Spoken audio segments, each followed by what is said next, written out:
Welcome. You're listening to the Malcontent News Russia-Ukraine War podcast, the show that cuts through the fog of war and updates you about the ongoing conflict in Ukraine. With your host, Linnea Hubbard.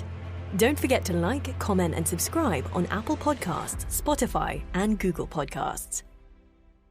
I'm Linnea Hubbard, and today is Saturday, May 6th, 2023. It's been 3,356 days since Russia occupied Crimea on February 27, 2014, and 437 days since the large-scale invasion of Ukraine began. Today's podcast looks at what happened yesterday in the Russia-Ukraine war.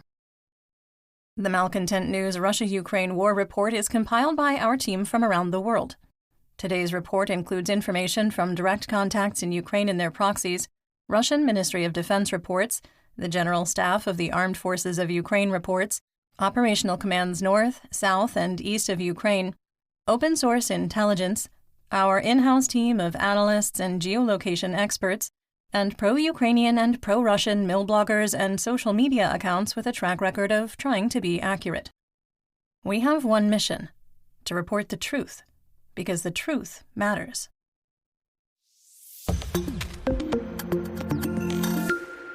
Let's start with our assessment of the current status of the war. First, we maintain our high confidence that private military company or PMC Wagner Group will go forward with its announced withdrawal from Bakhmut on May 10th, barring intervention from the Russian Ministry of Defense or MOD. Second, Wagner's announced withdrawal will require a rearguard action and support from Russian forces to provide suppressive fire and troop rotations to minimize casualties.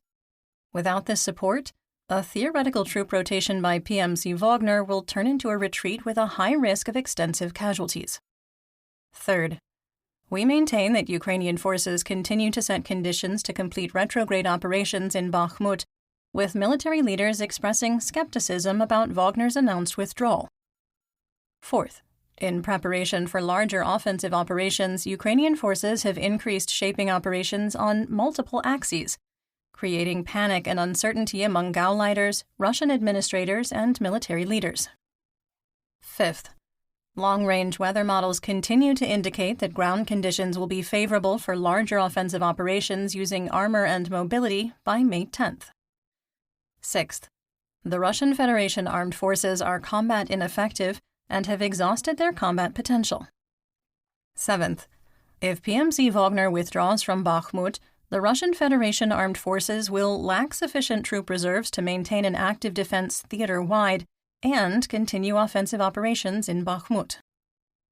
Eighth, we maintain there is an extremely high risk of a retaliatory missile attack on Ukraine on or before May 9th. Ninth, our assessment that there was significant evidence that Ukrainian forces successfully intercepted a Kh-47 Kinzhal hypersonic missile was accurate, with the Ukrainian Air Forces confirming the interception using a NATO-provided Patriot missile battery.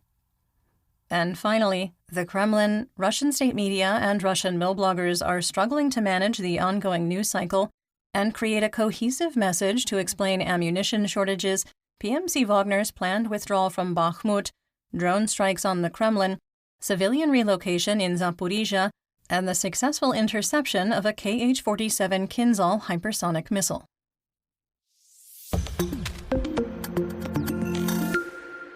Let's get some regional updates, starting with Kharkiv. In the Dvorichna operational area, the General Staff of the Armed Forces of Ukraine, or GSAFU, and Russian mercenary mill blogger Warganzo reported that Liman Pirshi was shelled for the 8th day in a row. The Russian MOD reported that Ukrainian surveillance, sabotage, and reconnaissance, or DRG units, continued operations in the Sinkivka area. In the Kupiansk operational area, the Russian MOD reported fighting between DRG units in the area of Orlyansk in Timkovka. In the Svatova operational area, the Russian MOD reported that Ukrainian DRG units were conducting offensive operations near Berestove. Moving on to the Donbas region in Luhansk. Russian assaults are limited to positional fighting and touches. Operational Command East, or OKE, spokesperson Serhiy Cherevati did not report specifics on Russian activity, only stating that shelling had further increased from May 4th, when 605 artillery rounds, mortars, and Grad rockets were fired into free Ukraine from Dvorichna to Bilohorivka. In the Kremina operational area, Wargonzo reported positional fighting in the area of Makiivka, with Russian forces suffering losses and returning to their established defensive positions. Wargonzo also reported that Russian forces attempted to improve their positions in the forests and tree lines on the western edge of Kremina without success. In the Lysychansk operational area, Russian forces probed Ukrainian defenses east of Bilohorivka, the one in Luhansk, with the GSAFU and Wargonzo reporting the attack failed. Russian mercenary mill blogger Rybar claimed Chechen Akhmat forces secured positions east of the chalk mine, which we already have under Russian control. As we've previously assessed, Chechen Akhmat taking up positions on the forward line of friendly troops, or FLOT, indicates that Russian forces are experiencing an acute personnel shortage. The so-called Luhansk People's Republic, or LNR, Joint Center for Control and Coordination, or JCCC, shared pictures from the May 4th HIMARS strike on Rubizhne. The released pictures show the attack completely flattened a large concrete structure. The LNR JCCC also reported that Rubizhne was hit by a second round of rockets fired by HIMARS, reporting that 4 hit the settlement on May 5th. There was no other information at the time of recording.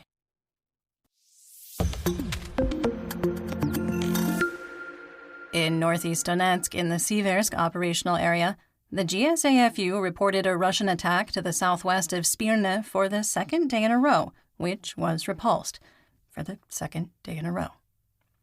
In the Bakhmut operational area, claims on Russian social media that PMC Wagner had almost completed the capture of Bakhmut were false. Wagner Group leader Yevgeny Prigozhin reported that there were no new territorial gains and that Ukrainian reinforcements continued to arrive in the city. We do not report casualty claims without verifiable information, and Prigozhin's claim that 400 to 600 Ukrainian soldiers are being killed each day, juxtaposed with his claim that 5 Wagnerites are dying for each Ukrainian, would indicate that PMC Wagner is losing 2,000 to 3,000 mercenaries a day, which is an impossibility. So in our assessment, Prigozhin's claims are false. Ukrainian Deputy Minister of Defense Hanna Maliar said, quote, "The enemy is trying with all his might to take Bakhmut under control by May 9th. In order to fulfill this task, they withdraw the Wagnerites from other directions and replace them with the paratrooper assault units, the Russian VDV, that are currently fighting in the Bakhmut direction. Our fighters do not allow the enemy to break through the defense." End quote. She also claimed that a Wagner ammunition depot was destroyed. Some assessment. Maliar appears to confirm that PMC Wagner has started transferring offensive operations to the Russian Ministry of Defense. The Russian MOD reported they completed 69 fire missions, and Russian Army Aviation and Air Force, or VKS, completed 7 close air support sorties. In breaking news, the Russian state media agency TASS, quoting Prigozhin's press service, reports that responsibility for the Bakhmut offensive will be transferred to Chechen Akhmat at midnight on May 10th. Prigozhin announced, quote, "I am already contacting his, Kadyrov's, representatives to start transferring positions immediately, so that on May 10th at 0000 hours, exactly at the moment when, according to our calculations, we will completely exhaust our combat potential, they will take our places. I thank Ramzan for agreeing, having most likely the opportunity to obtain everything necessary and all the necessary resources to take our positions in Bakhmut." End quote. Some assessment. We maintain that this is not a bluff or psychological operation by Prigozhin, and that PMC Wagner is combat ineffective. Additionally, Colonel General Kadyrov had reported last week that he and Prigozhin had met to discuss plans that would soon be shared. Chechen Akhmat is not frontline fighting shock troops, as the Russia-Ukraine war has proved, but Rosgvardia. Because they've operated as blocking forces and been responsible for rounding up deserters, they'll likely receive even less support from regular Russian forces. In northwestern Bakhmut, the GSAFU reported that Russian-aligned forces made a second attempt to advance in the direction of Markove, which failed. The GSAFU reported that Russian assaults on Hryurivka and Bohdanivka also failed, while Worgonzo claimed that Ukrainian forces had gone on the offensive in the same areas. In our assessment, both claims are likely accurate, with assaults conducted by both combatants. Ukrainian reports claimed that Chromova remained under Ukrainian control, and the T-506 highway ground line of communication, called a GLOC, that's a supply line, remained open. In northern Bakhmut, fighting continued on Tolbukhina, Levchenko, and Permokhy streets in the area of Hospital No. 2. In west-central Bakhmut, there weren't any significant changes to the line of conflict. We did adjust the line of conflict to run through the technical college due to continued claims that PMC Wagner does not hold military control of the area. Overnight in western Bakhmut, Russian forces carpet-bombed the Ukrainian-controlled regions with Grad rockets fired by Multiple Launch Rocket Systems, or MLRS, loaded with thermite, causing fires throughout the area. In our assessment, the rocket attack was done intentionally at night to produce videos for propaganda, to refute PMC Wagner head Yevgeny Prigozhin's claim of ammunition shortages. Ukrainian forces shared videos of the experience from the ground, showing the ground carpeted with burning thermite. Alexander Kovalenko reported ongoing fighting near Cheolochist Street, with Ukrainian forces holding defensive lines. More assessment? The overnight Grad rocket attack supports our May 4th assessment that PMC Wagner is not suffering from an ammunition shortage or a lack of fire mission support from the Russian MOD. PMC Wagner's attempt to advance in the direction of Ivanivsky to sever the T-504 highway GLOC was unsuccessful. On the eastern edge of Chasiv Yar, the Russian VKS targeted the canal bridge on Koshevokho Road, part of the T-506 highway, destroying the crossing. There is an alternative crossing to the south, and due to better soil conditions, it is unlikely that this will significantly impact Ukrainian logistics. In northeastern Donetsk, the settlement of Yampil was struck by a Russian S-300 anti-aircraft missile used for a ground attack, damaging 5 homes. At least 3 Kh-22 cruise missiles hit the twin cities of Slovyansk and Kramatorsk. In Slovyansk, 2 missiles struck the Zeus ceramics plant, causing major damage. 1 person was injured in the strike. In Kramatorsk, a single Kh-22 clipped the administrative buildings of the NKMZ plant, causing significant damage to the complex, and also damaging a school, a public swimming pool, an ice skating rink, and 22 high-rise apartment buildings. The concussion damaged a gas station and an ice cream shop.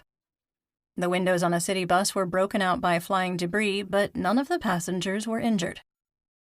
Most industrial production was moved out of both cities in April 2022 after Russian forces occupied Izium.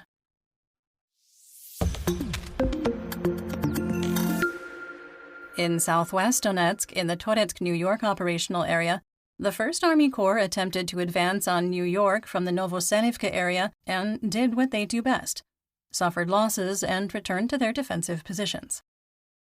In the Avdiivka operational area, Russian troops attempted to advance from Kamyanka in the direction of Avdiivka and were unsuccessful. In Pisky, a Ukrainian DRG squad destroyed a Russian tank using a Javelin anti-tank guided missile, or ATGM. The squad operated north of Pisky and south of Vodyana, raising questions about how firmly Russian forces are entrenched in the fields between the 2 settlements. In the Marinka operational area, fighting continued just west of what was Druzhby Avenue, with the 1st Army Corps maintaining significant pressure on Ukrainian defenses. The so-called Donetsk People's Republic, or DNR, OMON Deputy Commander Alexander Khodorkovsky reported that Ukrainian forces were on the offensive but did not provide a specific location, saying, quote, "All attempts by the enemy to push through our defenses today were unsuccessful, but the intensity of the battle was high," end quote. In the Vuhledar operational area, the Russian MOD claimed that Ukrainian DRG units were on the offensive near Novomikhailivka. Fighting continued in the Vuhledar area with positional fighting near Mikilske. Rybar reported that Ukrainian forces continued offensive operations in Pavlivka. According to Ukrainian insurgents, the transfer of military equipment and ammunition from the direction of Manhush into Mariupol continued. 25 trucks carrying humanitarian aid and water tankers departed Mariupol and headed toward Berdyansk. Ukrainian forces shelled Russian-occupied Khorlivka and knocked out power and water service. There was no update on the situation at the time of recording. You're listening to the Malcontent News Russia-Ukraine War Podcast. Our team of journalists, researchers, and analysts is funded by readers, listeners, and viewers just like you. To support independent journalism, please consider becoming a patron. You can find us on patreon.com/Malcontent News.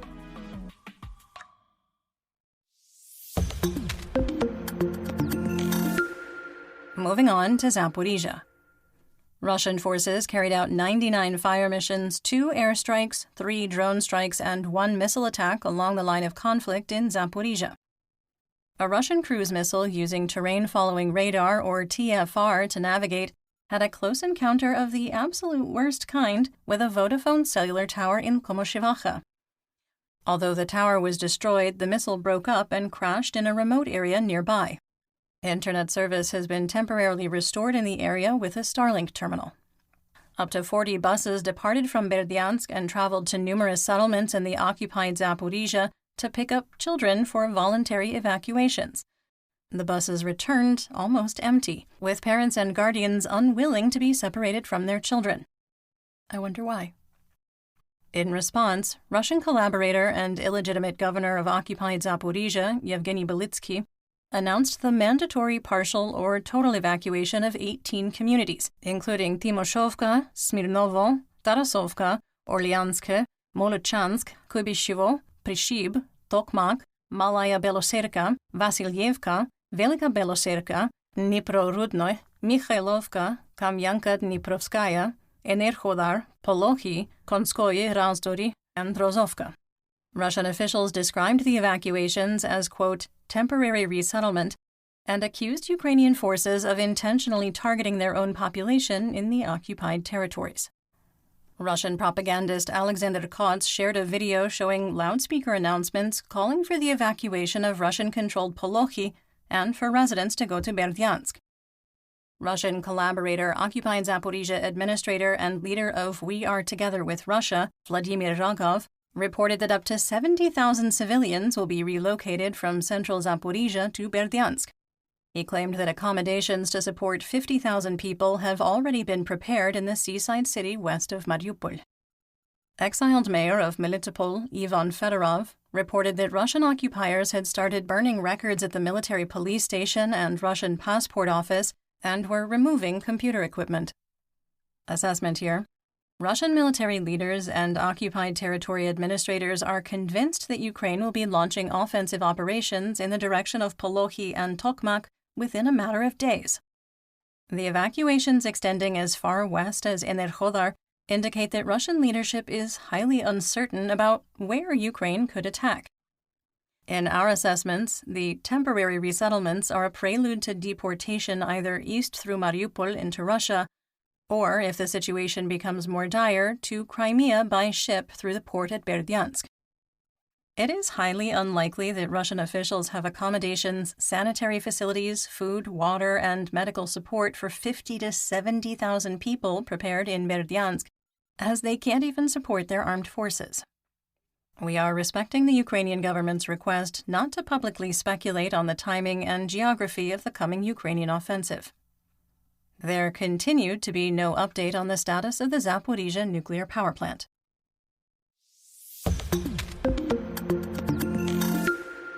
In the Black Sea, Crimea, Mykolaiv, and Odessa region, Operational Command South, or OKS, reported that the Black Sea Fleet had 6 vessels on patrol, without a missile carrier among them. In occupied Crimea, local residents shared videos of an explosion near occupied Jankoy, a major supply and logistic hub for Russian forces. Occupation officials claimed that air defense was active. The second railroad on the Crimean Bridge has reopened almost 2 months ahead of schedule. Heavy truck traffic remains suspended on the repaired highway sections. The bridge was disabled for 210 days, with only minor work remaining. The return of rail service on both lines will dramatically improve Russian logistics to and from occupied Crimea. Shortly after the rail line reopened, the highway portions of the bridge were temporarily closed due to a, quote, security situation, creating lines on both the occupied Crimean and Russian side several kilometers long. The bridge has since been reopened. In western and central Ukraine, Kherson Oblast administrative and military governor Alexander Prokudin reported that Russian forces executed 71 fire missions against Free Ukraine, using 411 artillery rounds, mortars, Grad rockets, drone-delivered IEDs, and indirect tank fire. The city of Kherson was targeted 11 times and hit by 49 munitions, wounding 2. In Vesele, on the west banks of the Dnipro, a church was severely damaged by Russian artillery shelling, and a Fab 500 SE UMPK bomb struck the settlement. Pictures showed damage caused by UMPK bombs that hit an industrial area in western Berislav on May 4th. At least 2 buildings were heavily damaged. The curfew in Kherson started on May 5th and will continue through May 8th. Mykolaiv and Kherson Oblast administrative and military governors, Vitaly Kim and Prokudin, reminded residents that it is forbidden to film and photograph the movement of military equipment and any movements and actions of the armed forces of Ukraine. In Dnipropetrovsk, Nikopol experienced the heaviest shelling in weeks, with over 50 Grad rockets fired by MLRS and artillery rounds striking the city. The city's industrial region was targeted, with 3 factory workers injured. In north and northeastern Ukraine, in Chernihiv, a historic storybook library destroyed by a Russian airstrike last year has been restored. Commander of the Air Force of the Armed Forces of Ukraine, Lieutenant General Mykola Oleshchuk, confirmed that the Ukrainian military shot down a Russian Kh-47 Kinzhal hypersonic missile with the Patriot missile air defense system provided by NATO. As we reported in yesterday's situation report, based on our analysis of the images published on May 5th, the missile debris was consistent with a Kinzhal missile, and the damage to the nose cone was consistent with being hit by a Patriot missile. Earlier, Yuri Ikhnat, the Ukrainian Air Force spokesman, said that Ukraine's air defense did not shoot down a Kinzhal or other Russian ballistic missile. While Oleshchuk confirmed the initial report by Defense Express was factual, he asked that air defense successes and failures not be made public to preserve operational security. In the Sumy Oblast, Khlukhiv was hit by 2 Fab 500 SE UMPK bombs launched from a Russian Su-35 aircraft. The airstrike damaged 44 homes and 2 schools, injuring 5 people.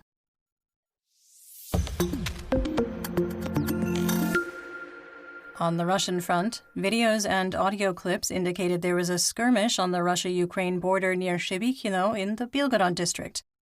The reports of fighting caused panic in the Russian information space, with unsubstantiated claims that Ukrainian forces had started large-scale military operations in Belgorod. After the fog of war cleared, officials on both sides of the border reported no major combat operations in the area. Local officials in Belgorod confirmed that a Fab 500 SE UMPK fell near the village of Golovchina on April 24th. The area was evacuated over a week after the accident, and Explosive Ordnance Disposal, or EOD, dug up and defused the bomb. On May 4th, the Ilsky oil refinery in the Krasnodar Krai region was attacked by Ukrainian drones for a second time, sparking another fire. Russian officials claim that 6 IEDs were found in the Leningrad district near Susaninsky, where on May 1st at least 1 electrical transmission tower was destroyed by an act of sabotage. In St. Petersburg, saboteurs set fire to a relay box at the Kondakopshino station. During the investigation, employees found a bent door and traces of soot inside, and police found a bottle of flammable liquid and gloves at the scene. Area officials claim that railroad operations were not affected. On May 4th in Voronezh, a video showed a drone was shot down. There was no additional information. An Iskander-M launch vehicle, likely in transit for May 9th Victory Day parade practice, crashed into the guardrail while traveling on a Moscow highway. Russian President Vladimir Putin's administration press secretary, Yelena Krylova, reported that the 2 copper sheets on the Kremlin Senate dome roof damaged in a drone attack were replaced on May 5th. Russian officials activated GPS and GLONASS jamming equipment in Moscow to deter the use of drones in autonomous vehicles. However, the activity has unintended consequences, including deactivating rental scooters and snarling GPS navigation for cars, taxis, ride-sharing services, and deliveries. While some sources claim the problem is due to a wider issue with the Russian GLONASS system, a parallel satellite navigation network identical to GPS, there is no evidence to support the claim. Due to the problems caused by the electronic jamming, Russian officials announced that car-sharing services would not work in large swaths of central Moscow through May 10th. Russian state media agency Baza reported that after the drone attack on the Kremlin, OMON officers in the Central Administrative District of Moscow would be issued binoculars. On May 4th, the director of the United States Central Intelligence Agency, or CIA, William Burns, held a closed-door briefing with U.S. senators regarding the drone attack on the Kremlin. U.S. Senator Mark Warner, a Democrat from Virginia, told the United States news agency CNN, quote, "We still don't have much information. I think the committee expressed that whatever intel we get, we need to hear it as soon as possible," end quote, adding that there was, quote, "no indication it was sourced by the Ukrainians," end quote. In the village of Myachkovo in the Nizhny Novgorod region, a civilian truck carrying 125mm ammunition for tanks collided with a fuel truck, spilling ammunition across the highway and causing a fuel leak. Against all odds, there was no explosion. Maybe they'd run out of cigarettes. Reports by Russian state media and mill bloggers that an Aeroflot Airbus A320 passenger plane was almost rammed by a Ukrainian drone while landing at Sheremetyevo were false. It was alleged that the Russian Security Service, or FSB, was involved in an investigation. The airplane was a Boeing 737-800, and the pilot said they did not observe any drones while approaching and landing at the airport.